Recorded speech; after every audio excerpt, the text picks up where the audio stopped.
Channel today. I'm reviewing The Napoleon of Notting Hill by G.K. Chesterton. It's not a long book. This won't be a long review, but it is fun to come back to Chesterton's fictional works because I find that Chesterton really is using his novels as a way to do what he most enjoys doing, which is writing nonfiction essays about the modern world, which he has so many challenges with. And the novels are really just fun ways to take on these ideas. Now, Napoleon of Notting Hill is situated in London, specifically among the smaller boroughs that make up London. If you're familiar with them, let's say Hammersmith, Notting Hill, um,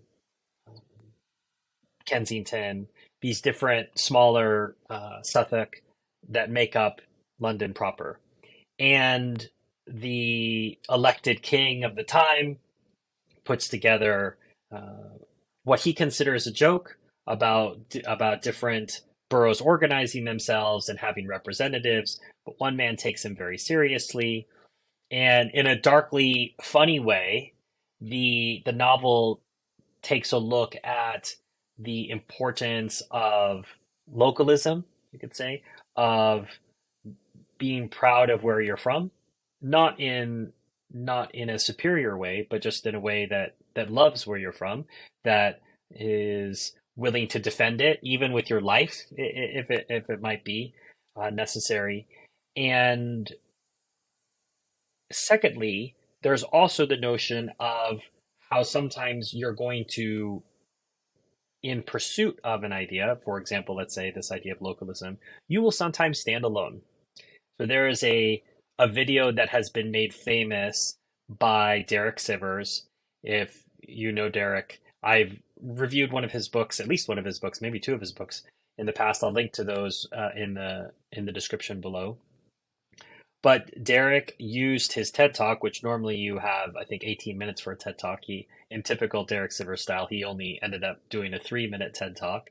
But most of it was a video of a young man at a music festival who started dancing by himself on a hill.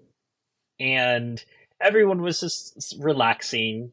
It wasn't as if they thought that he was a crazy person, but he was, let's say, just having fun and dancing, and everyone was like happy to have him do it, but they weren't going to join in. But at some point he gains a follower.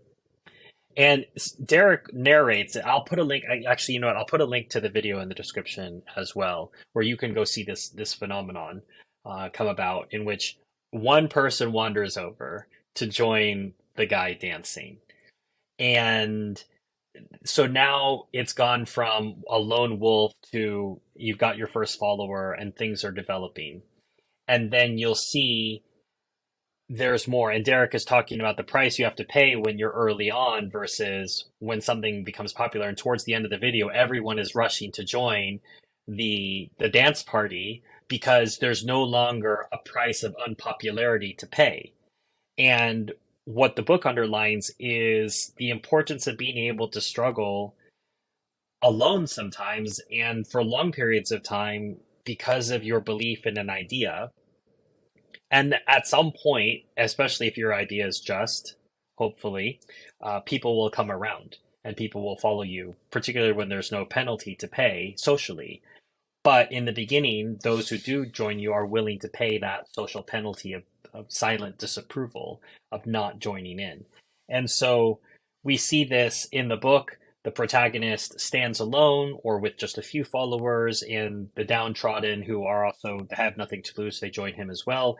And he, over time, and we find out through combat, wins everyone over to his position. And there is a final conflict in the end. I don't want to spoil the book. It's not very, as I say, it's not very long. It's all of 147 pages. So most of Chesterton's novels are not long, and I think you can enjoy it yourself and and think about some of the points that he brings out. It's not heavy-handed, as with most Chesterton books. It it joyfully looks at deep issues so that they somewhat take you by surprise. So, and I'll just I don't have a lot to quote. I'll just read this one quote. For it stands to common sense. Well, before that, all revolutions are doctrinal, such as the French one or the one that introduced Christianity. For it stands to common sense that you cannot upset all existing things, customs, and compromises unless you believe in something outside them, something positive and divine. And this is a recurring message that we have from Chesterton when we look at these earthly issues, that ultimately, what lies beyond this world? And what is it all for? These questions are at the heart of Chesterton novels, of his writing, of his critiques of the modern world, that the question always is lying not deeply submerged. What is this about? What is this for? What is the relationship of the natural to the supernatural, of the human to the divine? And I think that's what's wonderful about Chesterton and why he can still speak to audiences today, so many years after it was written. So this is written in 1984.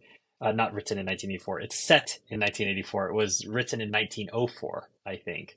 But it's an interesting, different take on 1984, right? Because we obviously have Orwell's take from 1948, written about 1984. But both of them give us a dystopian notion of England, in this case, London more particularly. But they do it from different perspectives. Obviously, Chesterton looks at it from a Christian perspective, and Orwell looks at it from a secular perspective. And there's plenty of intersection because truth intersects even outside of a religious system. So it what I think what makes it lively, and what I alluded to earlier, is that Chesterton comes to these issues with a great joy, even though things are difficult. And in fact, I said I was only going to read one line, but I think there's one other line late in the book that brings home this point. Um, I know of something that will alter that antagonism, something that is outside us, something that you and I have all our lives perhaps taken too little account of.